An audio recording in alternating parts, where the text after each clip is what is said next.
नमस्कार दोस्तों, स्वागत है आपका एक बार फिर से आरब गुरुजी के इस चैनल पर। दोस्तों, आज मैं आपके लिए लाया हूं बहुत ही रोमांचक और एक निर्दय राजा की कहानी को अंत तक देखना और चैनल को सब्सक्राइब करना और अपने दोस्तों के साथ शेयर करना न भूले।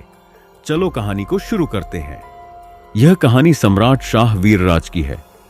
यह सम्राट न्यायप्रिय, प्रजा हितैषी और नेकदिल था, लेकिन एक छोटी सी घटना ने सम्राट के कोमल हृदय को इस कदर आहत कर दिया कि उसकी एक पत्नी की बेवफाई ने उसके भीतर स्त्रियों के प्रति जलती हुई घृणा की आग भड़का दी। इस नफरत को ठंडा करने के लिए वह प्रतिदिन एक नई लड़की से विवाह करता और सुहागरात के समाप्त होते ही उसे मृत्यु के घाट उतार देता। दुल्हनों की चीखें और आहें सम्राट के दिल को एक अजीब सी संतुष्टि और सुकून देती। इस खूनी रवैये ने पूरे राज्य में हाहाकार बढ़ मचा दिया। राज्य के मंत्री, दरबारी और न्यायाधीश बेहद चिंतित थे। नगर के काजी दिन रात ईश्वर से प्रार्थना करते कि सम्राट को सही राह मिले, परंतु कोई भी उसके अत्याचार को रोक नहीं पा रहा था। नगर के लोगों ने काजी से कहा, आखिर कब तक हम अपनी बेटियों की लाशें अपने बूढ़े कंधों पर ढोते रहेंगे? क्या यह कभी न खत्म होने वाला अत्याचार है? महोदय, आपकी पहुंच सम्राट तक है। क्या आप हमारी यह विनती राजमहल तक नहीं पहुंचा सकते? काजी ने गहरी सांस लेते हुए कहा, सम्राट इस समय प्रतिशोध के उन्माद में डूबा हुआ है और उन्माद बुद्धि को नष्ट कर देता है। सम्राट का पागलपन हमारी मासूम बेटियों को निगल रहा है।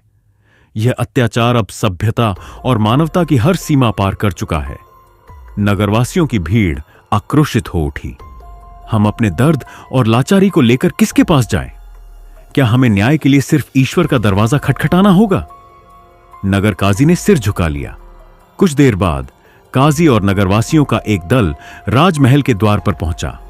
दरबान ने भीतर जाकर सूचना दी, महोदय, नगर के काजी आपसे मिलना चाहते हैं।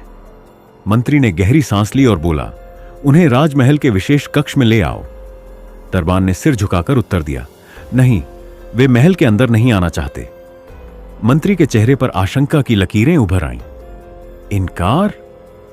बिलखते माता पिता का दर्द एक वृद्ध पिता फूट फूट कर रोते हुए बोला, मैंने अपने खून पसीने से अपनी बेटी को पाल पोसकर बड़ा किया था ताकि अपने हाथों से उसे डोली में बैठाकर विदा करूं, परंतु अब मुझे अपनी बेटी को कफन में लपेटकर विदा करना पड़ रहा है। एक और दुखी भाई चिल्लाया, क्या हमारी बहनों को इसी दिन के लिए भेजा गया था कि वे सुहागरात के बाद मौत के घाट उतार दी जाए? अब उनकी हत्या का दोषी कौन होगा? कौन जिम्मेदार है मंत्री जी? मंत्री का चेहरा बुझ गया। भीड़ का गुस्सा बढ़ता जा रहा था। हर पिता अपनी बेटी की अर्थी उठाए, हर भाई अपनी बहन के लिए मौत की दुआ करे। यह कैसा अन्याय है? मंत्री ने कांपती आवाज में कहा, नहीं, हम यह हरगिज नहीं चाहते। तो फिर इस पागलपन को रोकिए, यह निर्दोष जिंदगियां बचाइए। ईश्वर का न्याय, एक स्त्री बिलखते हुए बोली, अगर खुदा का कहर नाजिल हुआ तो पूरी धरती हिल जाएगी। अगर यह मेरी बेटी होती तो क्या आप तब भी इतने ही बेबस होते? मंत्री की आंखों से आंसू छलक पड़े। भीड़ अब न्याय के लिए केवल एक ही दरवाजे पर दस्तक देना चाहती थी, ईश्वर का दरवाजा। ईश्वर का दरबार, ईश्वर का दरबार! भीड़ गूंज उठी। सम्राट की जिद। राजकुमार ने मंत्री से पूछा, ये लोग कहां जा रहे हैं? मंत्री ने गहरी सांस ली। वे सम्राट के अत्याचार से भयभीत होकर नगर छोड़ रहे हैं। क्या इन्हें रोकने वाला कोई नहीं? नहीं राजकुमार, जो रोक सकते थे उनकी जुबान बंद कर दी गई है। बुजुर्ग महिलाएं विलाप कर रही थीं। ईश्वर इस जुल्म को कभी माफ नहीं करेगा। इस निर्दयी को सजा अवश्य मिलेगी। शहजादी की चुनौती राजकुमारी शहनाज अपने पिता काजी के पास आई। बाबा, मैं अभी अभी शहर से लौटी हूं। कहां गई थी? अपने आंखों से वह सच देखने जो सभी कह रहे हैं। फिर क्या देखा? मैंने देखा कि हमारे सम्राट के राज्य में स्त्री होना सबसे बड़ा अपराध बन गया है। क्या कह रही हो बेटी? मैं सच कह रही हूं बाबा। अगर सम्राट को स्त्रियों से इतनी ही नफरत है तो वह उन धार्मिक ग्रंथों को भी मिटा दे जहां लिखा है कि मां के कदमों के नीचे जन्नत होती है।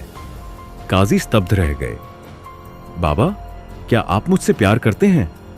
हां बेटी, तो फिर मुझे कुर्बान कर दीजिए, ताकि कयामत के दिन मैं गर्व से कह सकूं कि मेरे पिता ने इंसाफ की राह चुनी। काजी की आंखों में आंसू छलक पड़े। हम दूसरों के दर्द पर रो सकते हैं तो खुद पर क्यों नहीं? सम्राट का फैसला मंत्री सम्राट के पास पहुंचा। महाराज, वह सब कुछ जानती है। फिर वह तैयार है। सम्राट ने ठंडी नजरों से देखा। मंत्री, तुम जानते हो कि मैंने अब तक अपने दरबारियों की बेटियों को इस प्रथा से दूर रखा था। हां महाराज, याद रखना, मैं उसके साथ भी कोई रियायत नहीं करूंगा। स्त्रियां, चाहे कोई भी हो, मुझे उनसे घृणा है। विवाह की तैयारी की जाए। और इस प्रकार एक नई रात आई। शहनाज को विवाह के लिए बुलाया गया, परंतु यह रात अलग थी। यह एक नई सुबह की शुरुआत थी। यह कोई साधारण विवाह नहीं था। राजमहल के भव्य कक्ष में सजी धजी शहनाज अपने सामने जलती हुई मोमबत्तियों की लौ को देख रही थी। उसे पता था कि यह रात उसकी आखिरी हो सकती है, लेकिन वह डरी नहीं थी। उसके पास कुछ ऐसा था जो अब तक किसी भी स्त्री के पास नहीं था, एक योजना। जैसे ही रात गहरी हुई, सम्राट शाह वीर राज कमरे में दाखिल हुआ। उसकी आंखों में वही ठंडापन था जो हर रात किसी नई दुल्हन के लिए होता था। शहनाज, तुम्हें पता है कि यह रात तुम्हारी अंतिम रात है? शहनाज ने मुस्कुराते हुए सिर झुका लिया। मुझे पता है महाराज, लेकिन क्या मैं इस आखिरी रात को आपके साथ कुछ बातें कर सकती हूं? सम्राट ने हैरानी से उसे देखा। कोई भी लड़की इस तरह निडर नहीं होती थी। बातें? तुम्हें अपनी मौत से डर नहीं लग रहा? डर नहीं महाराज, लेकिन एक आखिरी ख्वाहिश है। अगर आप मुझे सुन सकें तो मैं एक कहानी सुनाना चाहती हूं। सम्राट के होंठों पर हल्की हंसी आई। एक कहानी? तुम्हें क्या लगता है कि कहानी सुनाकर तुम मुझे बदल दोगी?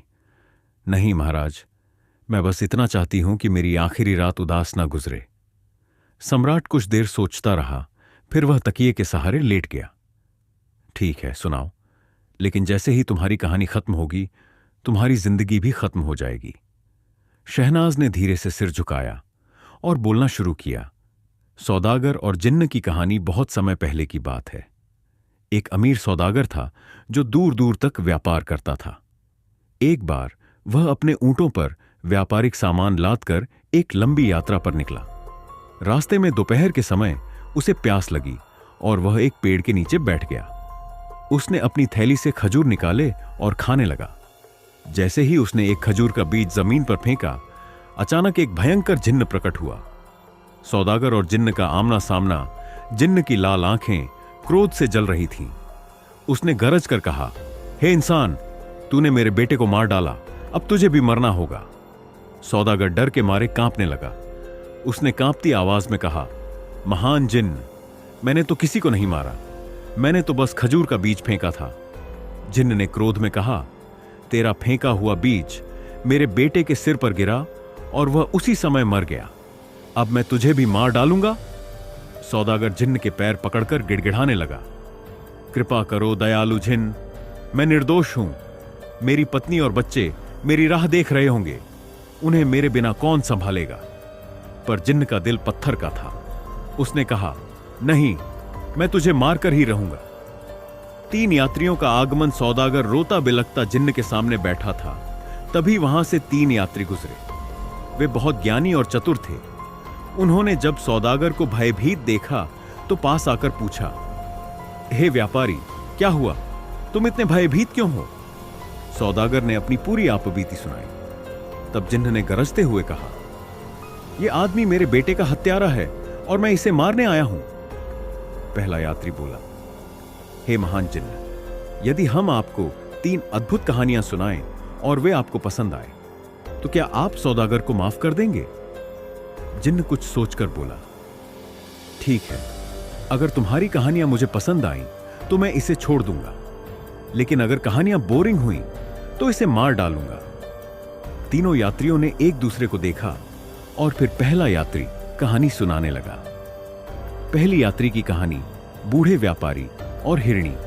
बहुत समय पहले की बात है। एक व्यापारी था जिसके पास एक सुंदर पत्नी थी। वे दोनों बहुत खुश थे, परंतु उनकी कोई संतान नहीं थी। एक दिन व्यापारी ने एक औरत से शादी कर ली जिससे उसे एक बेटा हुआ। परंतु उसकी पहली पत्नी को यह सहन नहीं हुआ। वह क्रोध में आई और जादू टोना सीखने लगी। धीरे धीरे उसने व्यापारी के बेटे को एक गाय और उसकी मां को एक हिरनी बना दिया। व्यापारी को यह नहीं पता था कि उसकी पत्नी इतनी दुष्ट है। एक दिन वह अपनी गाय को मारने के लिए कसाई के पास ले गया, लेकिन गाय की आंखों से आंसू बहने लगे। व्यापारी को दया आ गई और उसने गाय को वापस अपने अस्तबल में भेज दिया। फिर एक दिन एक जादूगर उस गांव में आया, जिससे सच्चाई का पता चल गया। उसने व्यापारी की पत्नी का जादू तोड़ दिया और उसकी दूसरी पत्नी और बेटे को उनके असली रूप में वापस ला दिया। दुष्ट पत्नी को सबक सिखाने के लिए उसे हिरनी में बदल दिया गया। जिन्न ने कहानी सुनी और प्रभावित हुआ। वह बोला, यह कहानी अच्छी थी, लेकिन सौदागर की जान बचाने के लिए यह पर्याप्त नहीं है। दूसरी कहानी सुनाओ। दूसरे यात्री की कहानी, बूढ़ा और उसके 2 काले कुत्ते। एक समय की बात है, 3 भाई थे। सबसे बड़ा भाई बहुत बुद्धिमान था और व्यापार में निपुण था। उसने अपनी मेहनत से खूब धन कमाया और अपने दोनों छोटे भाइयों की मदद करने के लिए उन्हें भी व्यापार में शामिल किया। परंतु छोटे भाई लालची और मूर्ख थे। उन्होंने अपने बड़े भाई को धोखा दिया और उसकी सारी दौलत हड़प ली। जब बड़े भाई को इसका पता चला तो उसने अपने भाइयों को माफ कर दिया और फिर से व्यापार में जुट गया। लेकिन वे दोनों भाई अपनी आदतों से बाज नहीं आए। उन्होंने फिर से धोखा देने की योजना बनाई। इस बार एक जादूगरनी ने उनकी धोखेबाजी देख ली और उन्हें काले कुत्तों में बदल दिया। बड़े भाई ने बहुत अनुनय विनय की तो जादूगरनी ने कहा कि ये 20 साल तक काले कुत्ते बने रहेंगे और फिर अपने असली रूप में लौटेंगे। जिन्न ने कहानी सुनी और सिर हिलाया। यह भी अच्छी कहानी थी, लेकिन मैं सौदागर को अभी तक माफ नहीं कर सकता। तीसरी कहानी सुनाओ। तीसरे यात्री की कहानी, मछुआरा और जिन्न। एक गरीब मछुआरा था जो हर दिन समुद्र में जाल डालता और जो भी मछलियां मिलती उन्हें बेचकर अपने परिवार का पेट पालता। एक दिन उसने समुद्र से एक अजीब बोतल निकाली। जब उसने बोतल खोली तो उसमें से एक भयंकर जिन्न निकला। जिन्न ने कहा, अब मैं तुझे मार डालूंगा। मछुआरा डर गया और उसने जिन्न से पूछा, पर तुम मुझे क्यों मारोगे? जिन्न ने कहा, मैं हजारों सालों से इस बोतल में बंद था। मैंने कसम खाई थी कि जो भी मुझे आजाद करेगा उसे मैं मार दूंगा। मछुआरा चतुर था। उसने कहा, अगर तुम इतने ताकतवर हो तो यह कैसे हो सकता है कि तुम इस छोटी सी बोतल में समा सकते हो? जिन्न ने साबित करने के लिए अपने आप को फिर से बोतल में समेट लिया। मछुआरा झटपट बोतल का ढक्कन बंद कर देता है और जिन्न को समुद्र में फेंक देता है। सौदागर की मुक्ति तीसरी कहानी सुनकर जिन्न बहुत प्रभावित हुआ। उसने ठहाका लगाते हुए कहा, वाह, तुम लोगों की कहानियां अद्भुत थीं। ठीक है, मैंने जैसा वादा किया था मैं इस सौदागर को माफ करता हूं। यह कहकर जिन्न गायब हो गया और सौदागर को जीवन दान मिल गया। सम्राट शाह वीरराज का बदला हुआ मन। शहनाज ने कहानी खत्म की और सम्राट की ओर देखा। महाराज, इस कहानी से हमें क्या सीख मिलती है? सम्राट कुछ देर चुप रहा और फिर बोला, सीख यह मिलती है कि क्रोध में ले गए निर्णय हमेशा सही नहीं होते। शहनाज मुस्कुराई। उसकी योजना काम कर रही थी। क्या वह सम्राट का दिल पूरी तरह बदल पाएगी? यह हम अगले भाग में जानेंगे।